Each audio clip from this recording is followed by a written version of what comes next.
too much GH or for Yamisha was said under the Munya a bre, a GH train a year, and some way a day ever somewhere away a fiddy. Cassie as breaking news at any day about to a journal son for a case capa. May day a barber someone else who when you echo so a woman Ghana anyway say Afana Enina. A banner our real mamma himself, our dear dear, will be any edge a ba and Nabia, Neba El Quawari and Jebia, Neba El Quawari and Munyamshe, a day a ma a year a busian phone into the one to me Exp0sed a year one more a door, one more just say it's me overwhelmed at the moment to the sense I am who say one more angel, one more man, and answer one more man, and sa entina a year woman chair, all those women ya general, woman yananka, one more man, and I saw our woman chair, so I was saying, yeah, will be a jana bushia, a whole echo settle down into nature say, one more aya than edge a woman chi, quack, I'm a one more aqua, nasa okunu, any a year. Now so another our Arabia, Apostle Amagana for Binum,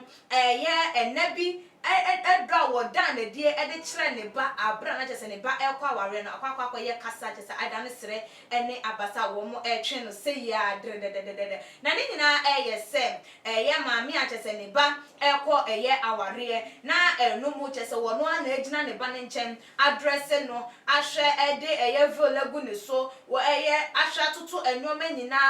ede egu akwamu ede amano na ebredru ye se abaya no wo jane ye de wo free ne nchen ekọ asori dem etwen sem ye de ne baba ne baba betina ho no na chese akwa ye tears of joy so ne won ko ne ba ne no na chese maami ara woni aniji ahye na komemu emanti wo fe ne baba yi ano ai na no mouth to mouth wo fe na no na chese wo de efri ho no na picture yi bebe da abonten pe na Ghana fo ne ye Nigeria fo ne wo mo maka so ense no mu se da bio wait enya normal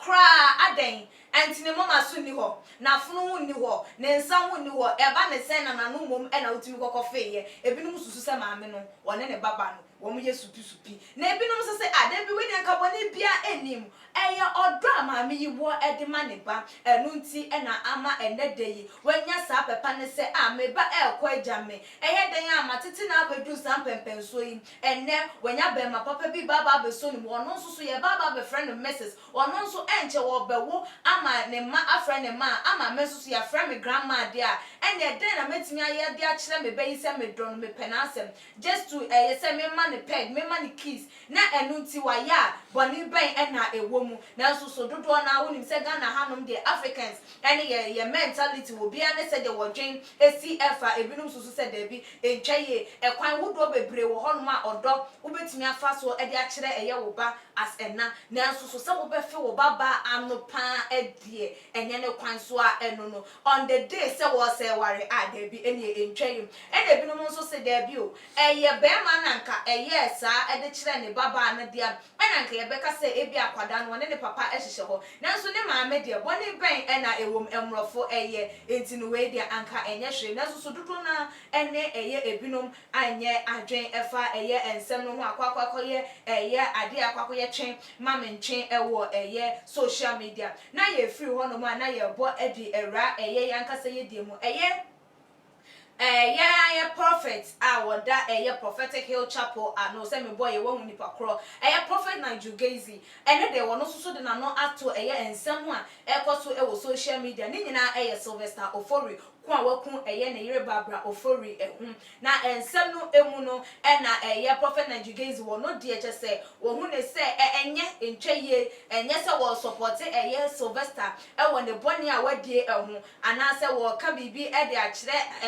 enkrofo ne se ni kwan se anka ye twe na so anase sa na so se de Ghana hanom se de ye yanka se ye Africa ha wo bi die wu na enkonkon ba se wo ye sofo ye twe ensem no entwe ye kura the fact is wo bi di sofo dwuma ato ne ho so wanya ede the word prophet reverend apostle ye teacher pastor ato ne ho so penum na ya tag no with a woodie na ya tag no with ensamone na ya tag no with enoma bebre enti wonya ye bibi se kim eno anu na cheso menye nyina so na wo mo edi wo mo dwuma enye kra eni kwan se Ghana ye da sa suban ni bi edi na ebusuan mo ma yentini nsem a wodi atu udwa wo se pastors society judges and condemns you before a crime is even committed. It becomes worse when you are a prophet. They hate the prophet for nothing. Maybe it is because it's one of the sharpest ministry of God, and we destroy the devil directly. We give hope to the hopeless. People who should know better will come and say rubbish about you for a crime or offense you have not committed, or even you were the worst unbeliever. You won't dare to try commit it. I pray the Lord will work one day in Ghana. I just pray. Support your pastors, prophets. They are human. For this earth is not far for angels, and the work of ministry is tough. We enemy someone what they are to a journal. Didn't say we to Ghana for so where you are. Where you are, because Bonia would them watch as a wood jelly moine into a bay dang, once woman can be and far and buano. Then they will say, ah, there be a number cranny and cranny anymore. So for Bacoba Bontia or Becca and won't free me, muscle machino, say I and only free me. When so by an hour tie a yen and chisane, a year, a soft for yan supporting and we want, and also so mossy and say, a damn crana gana, moji dear free a year and soft for them, one abusia for, what share a year and some prophet Nigel Gaisie what did to a body be a womb and our can be beer and say emphata and I know new kind say what then I know eto and send movie and I'm the ones and someone about to a January now a biamuso mammy and the ba air worry now what they enfiano and the cocoa jar a and the ba a Ghana for binum el sopano say and yellow quine son on the hour ya mamremu now a binum so when they say a no quine son once I didn't share a phone a and fabra oh too much GH your comment section a biamuso like your videos now share obey me so follow your way IG page at @SomaGH_ aha and the breaking news liberty meeting at the Equia Sikapa Macra.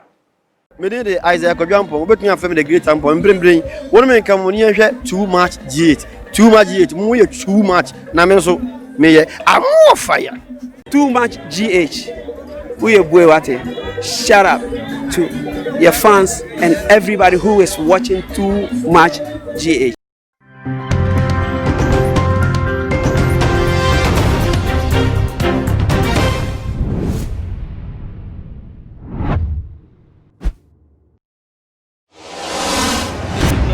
The major prophet kum chacha